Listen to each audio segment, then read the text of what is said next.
This is your girl Queen Dee. I just wanted to kind of bring this story to you today. This is just a quick interview, not too long, of Sonya Massey, her dad, and the activist rights attorney Benjamin Crump. I just wanted to kind of tune in a little bit because I did bring you the story. You had the full version of it, and you also had the moderated version of me actually speaking and giving my views of it.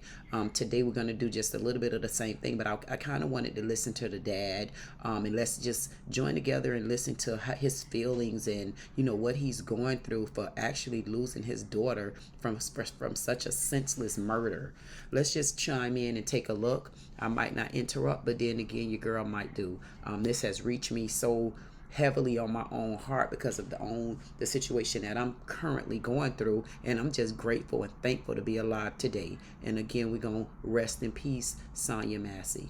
Let's listen. We return now to the very tragic story of a woman killed by a sheriff's deputy after she called 911 asking for help. Now, the body cam footage, we showed it to you earlier, shows the encounter between 36-year-old Sonya Massey and Deputy Sean Grayson in Springfield, Illinois. The mother of two had called 911 to report a suspected prowler outside her home earlier this month.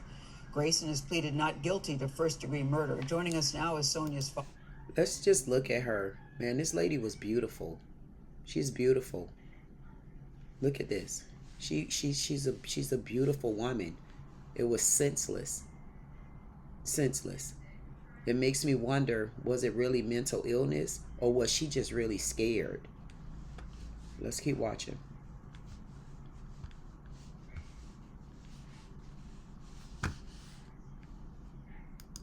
His name is James Wilburn, along with civil rights attorney Benjamin Crump, who is representing the family. Good morning to you both. I want to start with you, Mr. Wilburn, because this video that we saw earlier was heartbreaking to those of us who didn't even know Sonya. I cannot imagine what it is like for you to have known your daughter the way that you did. And I know when these stories happen, it's just another story in the news. But for you, I always say the victim was somebody's everything. So before we get into the details of the case, please tell us what she was like and what you're missing most about her. Who was she? She was one of my four daughters. She's a human. I don't think that looking at that tape with my old heart from before 2022, I had quadruple heart bypass surgery and I suffer from congestive heart failure. But I don't think my old heart could have taken this. Beautiful lady. You know, I'm hearing that you were told conflicting stories. What were you told, the circumstances of this shooting? Well, I was never told that it was a deputy-involved shooting. Of course it wasn't. We That were wasn't under the told. impression that she was killed by the intruder or some other person from the street or something, and they just went in there and found her dead body. I did not find out that the deputies killed her until my brother asked for Sonya's address, and I gave it to him. And he said, "Brother, this says deputies involved." And I'm like, "What are you talking about?" But we were all misled to believe that. And then there was a story that this was a self-inflicted gunshot. Oh my goodness. So I think the cover-up started from just right after it happened. Thank God for the body camera footage. It's probably the most horrible and heart-wrenching thing that we've ever seen in our lives. But if it were not for the body cam footage, we would not have known that. And I want to start right there. If it wasn't for the body cam footage, if it also wasn't for the police chief for Illinois, most of the time they don't want to release the footage until the case is over. With my case right now, they wouldn't even, oh, this one is investigating, that one is investigating. I'm so appreciative that the body cam footage was released and we were allowed to jump on top of this now. Normally what they try to do, especially in the state of Florida, we get to jump on top of the body cam 6, 7, 8, 9 months from now. I mean, back when BC before Christ and AD after death. Then we get to see half of the footage. They done erased half of it. They gave you the other half. They slicked the other half through. We just get to a point in our lives where we are totally mistreated. And what I'm appalled at also is, why was there only one body cam? Why didn't the officer, whenever you're called to a dispute, you should automatically come with your body cam ready, because you need to capture anything. But the reason why they don't have their body cams on, because they know they already nasty, dirty, disgusting dogs from the beginning. Let's keep watching. This occurred. Yes, I say thank goodness too for that body cam footage, because we in the video it clearly shows she was not approaching him with steaming hot water, number one, which is what he said at the beginning when it was that asked lady was about so the gun. small. Clearly there was no gun. She had said to the officer, "I rebuke you in the name of Jesus," which seemed to set him off. What do you think she meant? What does that mean? No, what did he was hear? going on that you think that she would say those words? Gail, to ask him? the right questions, Gail. I think that she feared for her life. There Clearly. was some premonition that she had. Boom, I told y'all. And it seems like he was just an emissary. Look at my other video. And that's what caused him to do what he did. It's just unexplainable. Yeah. Attorney Crump, it's Vlad here. I want to ask you about the reports that Officer Grayson was now working at his 6th police department in just under 4 years. What have you learned about that? And to the point that Mr. Wilburn is making and that Gail was just talking about, what does it say to you that the first thing that we hear Officer Grayson say after he has killed Sonia is, "She was coming at me with boiling water"? I'm not getting the bullet out. You know, it's That's what he just, said. No justification, no matter what he tries to say. We see this video with our own eyes. And Vlad, this is one of the worst videos of a police That's a shooting true modern day ever. lynching. I mean, he did not have to shoot her. And you see him, even though he's trying to say he wasn't going to have this boiling water get to him, he actually walks around the counter And it rolled on his feet. engages, to get a better shot. And that's what the state attorney's investigation found, that he actually engaged her. He could have done so many things to not shoot her in the face. He could have backed up. He could have used taser. I mean, it was the size difference. Vlad and Gail, he's over two times as big as her. She's 5'1". The water 110 boiling. pounds. He's like 6'5". The water was boiling. The pot was hot. She had a pot muffler, a handicap, whatever you want to call them, the things in her hand. She couldn't have thrown that water no more than inching above her big toe. The lady is pulled. The lady was pitiful. Look at her. Her chest caved in. She could barely lift the pot up. Listen, the lady could barely put the thing on her head. This man was just a goddamn bully. Let's keep watching. 260 pounds. It's just senseless and god-awful. Mr. Crump, it's Tony DeCopel. We've talked to you on numerous occasions in cases like this. There have been others as well, and yet you're right. This is a particularly shocking video. What do you think the larger issue is? Why do we keep having these conversations? Why do we keep seeing these videos? We keep having these conversations because it's people like those arrogant cops that are not appreciating the fact that there is more than one color here.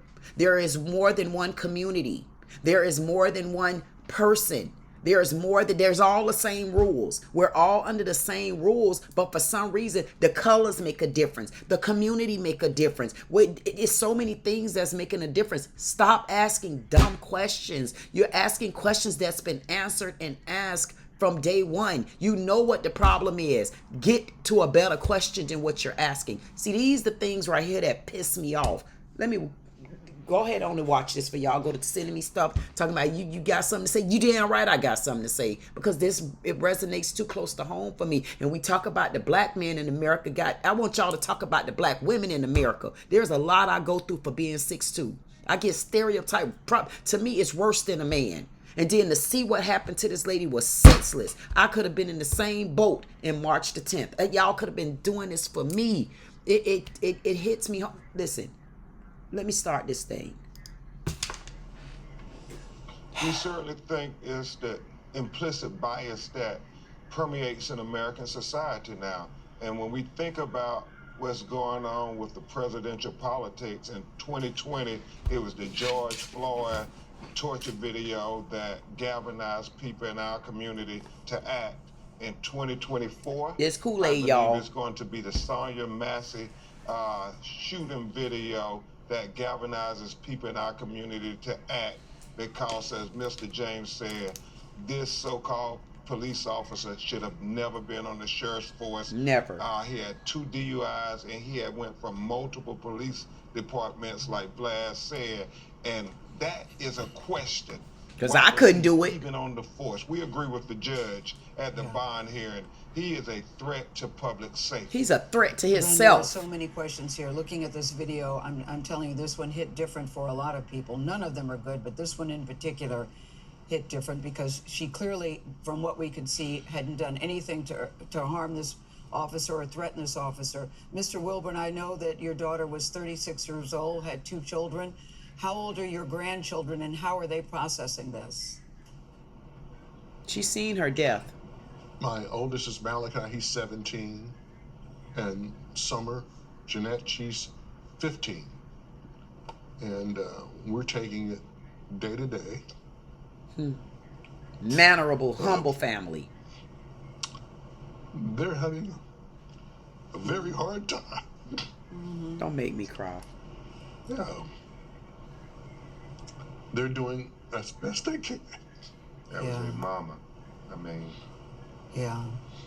Benjamin Crump so country, though. I got to say, so country. Bullet to the face, Gail. He's so country. It He's is from astounding, though, Florida. that she had called for help, and then she ends up the victim. In I her love you, own though, Ben, home. but I you still country don't as hell. understand it. This will never make sense to me. Never makes sense. No humanity. When the partner don't wanna tries cry. to help, he says, no, it's a headshot. You don't need that. And with the blood gushing out of her face, he goes out and tells the other officers on the scene, he calls her a derogatory name for a woman and says she was crazy. I mean, where is the humanity? Stop right there. And that's what my problem is. If you go back and look at my last video, it was multiple things that I was seeing. I was seeing a woman that was in distress. I was seeing a woman that was calling out for help. But where I made the mistake at in my other video, I also mistaked it was, okay, she calling out for help. Is she going, was there a mental capacity going on? The more I watch, I have dissected that video as if I'm an attorney. And the more and more I look at this video, there's only 2 things I could come up with. She already knew that was her night to leave. Go back and look at the video. I just feel it in my heart. I feel it I just feel it. You see my hands? Those are straight lines. Most people don't have those in their hand. Let me get it from the camera. See that? Straight lines. You see this one right here? Straight lines. Look in the palm of your hands. I'm telling you, I seen it and I felt it. When she told the cop, I love you, I love y'all, she wasn't talking to them. Go back and look at the video. This lady seen her death. Not only did she see her death, she seen who was sent to take her from here. That's why as soon as they walked on the scene, she could not get comfortable. And I kept saying, she might have been suffering through a mental capacity. No, she knew it was her night. She did not trust them at all. She moved and she hully-gullied and she scattered over. She could not trust these officers in her home, on her porch. And when she said, don't hurt me from the beginning, I just don't want y'all to hurt me. She prayed through the whole, listen, go ahead on. That is always a question in many of these shootings. Mr. Wilburn, we are so sorry that you were talking to us today about this particular story, but we do appreciate you taking the time to do so. People need to hear this story. Ben Crump, thank you. Thank you to all my Queen Kings for joining. Thank you for watching, listening, liking, sharing, commenting, and subscribing. I definitely appreciate you for coming together and us just watching to see, Sonya's dad. I know it's a heart-wrenching time for him. We just have to find a way to get through it. And I just want you to know that I'm not bringing this to you as a black or white. I'm bringing this to you as a situation that needs to be resolved. It just happened to be that it's a black and white situation. I really don't have anything else to say. Just, if you don't even like me, if you don't share, you don't comment, you don't subscribe, all I can tell you is to get to know me. This your girl Dee Dee said it, Queen Dee Dee.